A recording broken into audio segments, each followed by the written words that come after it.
Assalamualaikum warahmatullahi wabarakatuh. Mari berbudaya, karena budaya merupakan cerminan jati diri bangsa. Pada malam hari ini saya akan mencoba mereview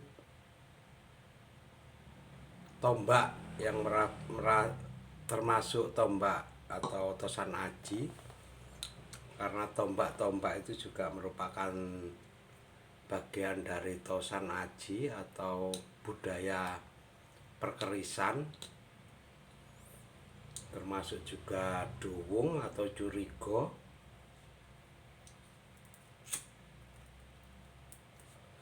Dimana tombak yang akan saya bahas ini termasuk jenis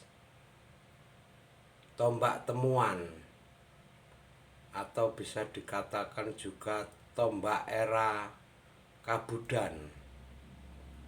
Artinya era yang sangat lama, jadi era sebelum Singosari atau era masa-masa sebelum Singosari. Jadi untuk tombaknya ini merupakan tombak dengan dapur Nenggolo. Kita lihat, ini saya buatkan untuk gagangnya. Karena tombak ini merupakan tombak temuan, jadi saya buatkan gagangnya. Termasuk saya buatkan warangkanya.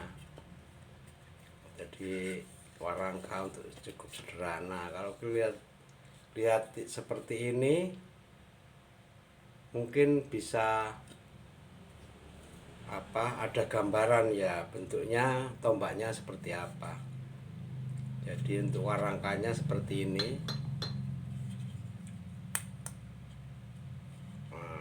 Warangkanya seperti ini.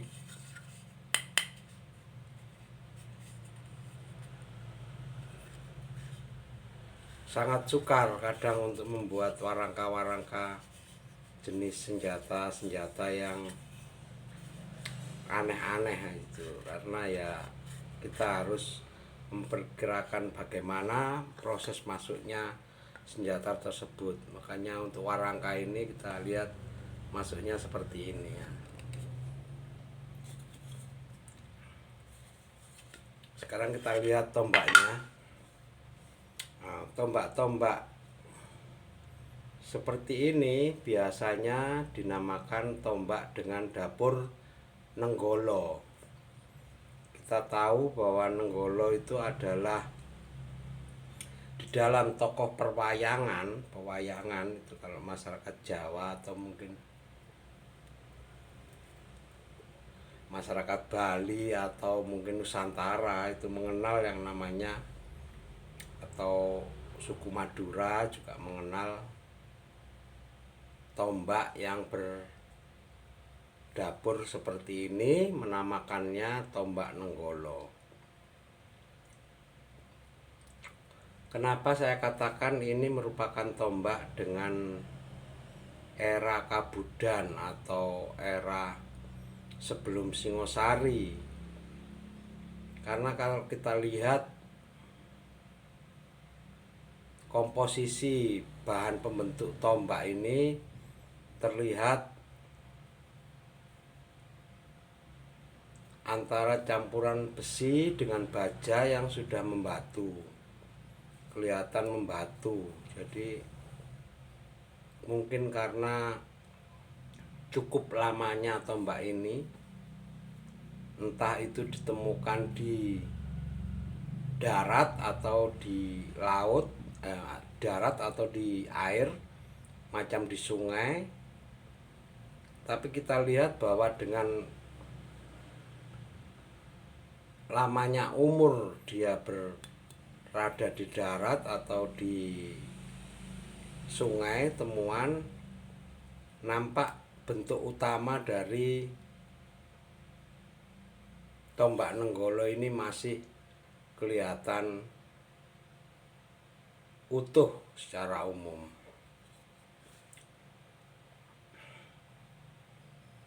Mungkin juga ada perdebatan di kalangan pecinta tosan aji atau orang-orang yang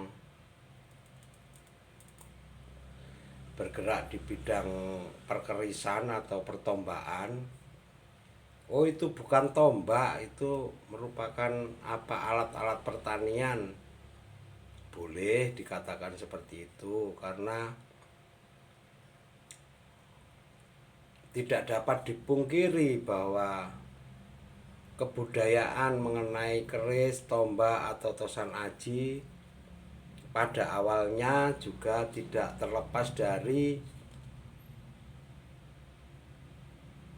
kegiatan pencarian penghasilan atau kehidupan masyarakat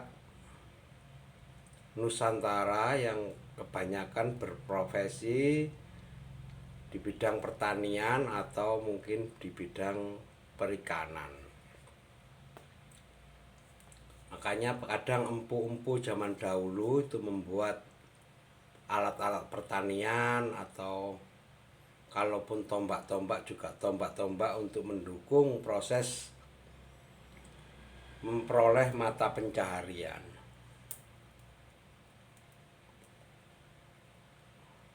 Nah, kalau kita lihat untuk tombak temuan ini, tombak Kabudan dengan dapur Nenggolo, kenapa kok saya katakan ini tangguh Kabudan atau tangguh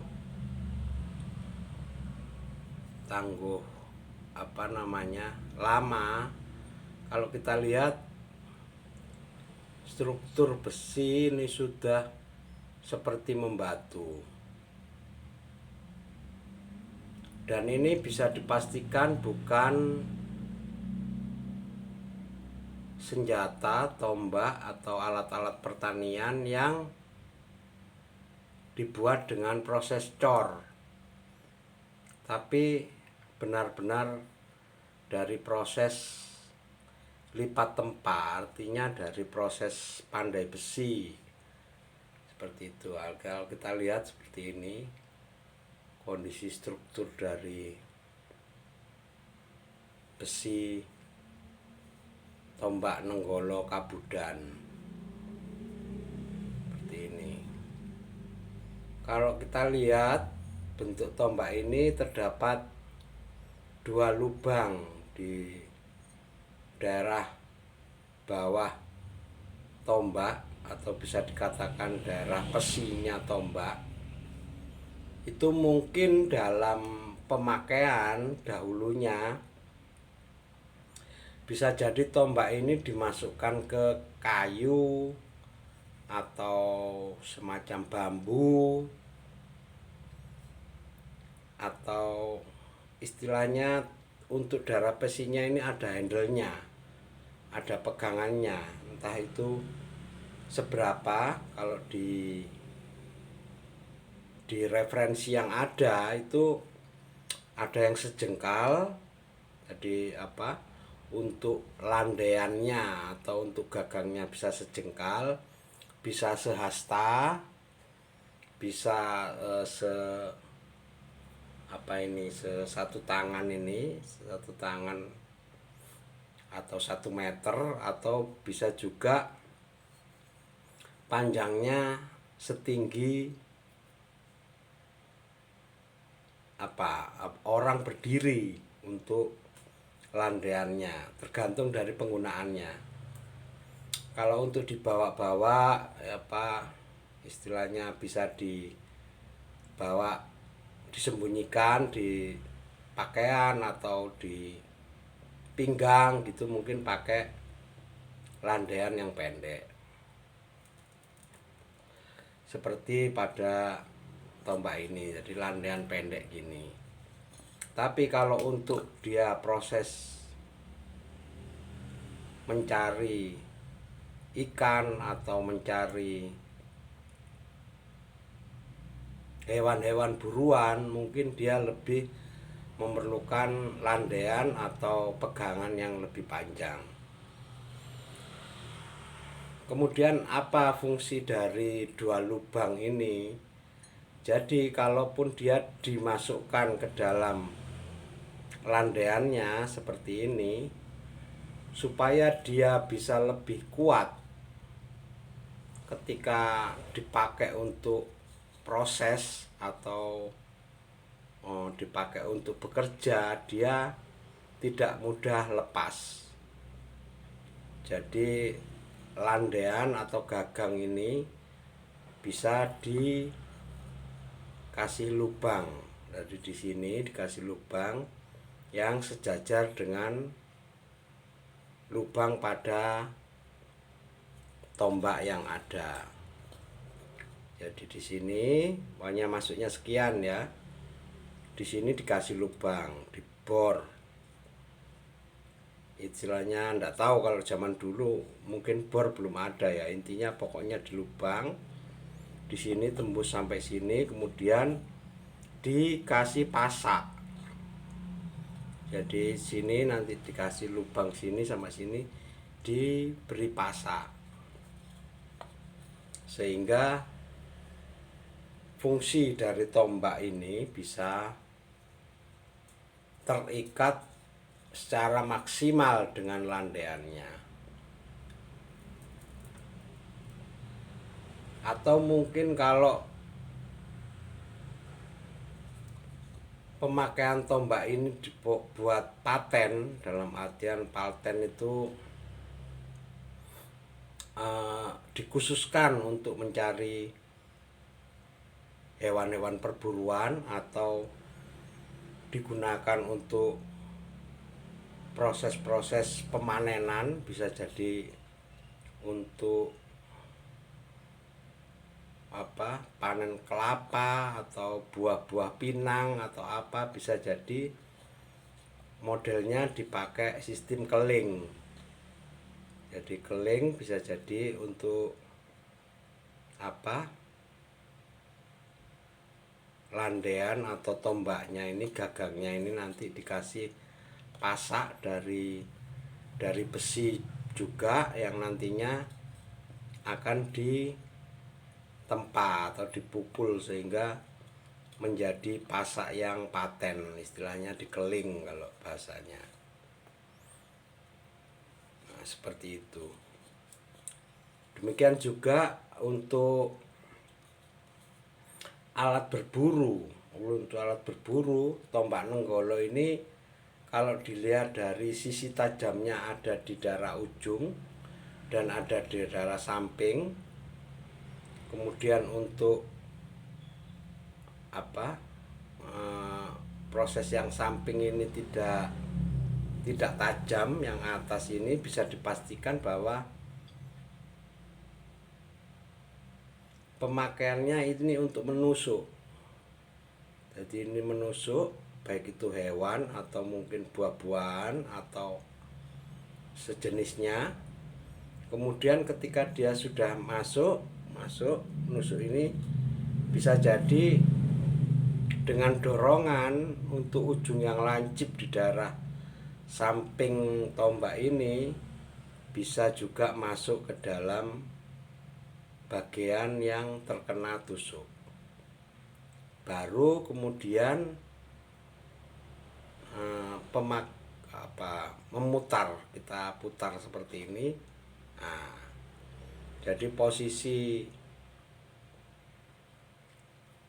benda atau posisi hewan atau posisi buah yang sudah tertusuk oleh ujung dari tombak nenggolo ini dan samping dari tombak nenggolo ini, kemudian kita lakukan perputaran sekitar 90, itu bisa menyebabkan hewan atau buah atau benda yang ingin kita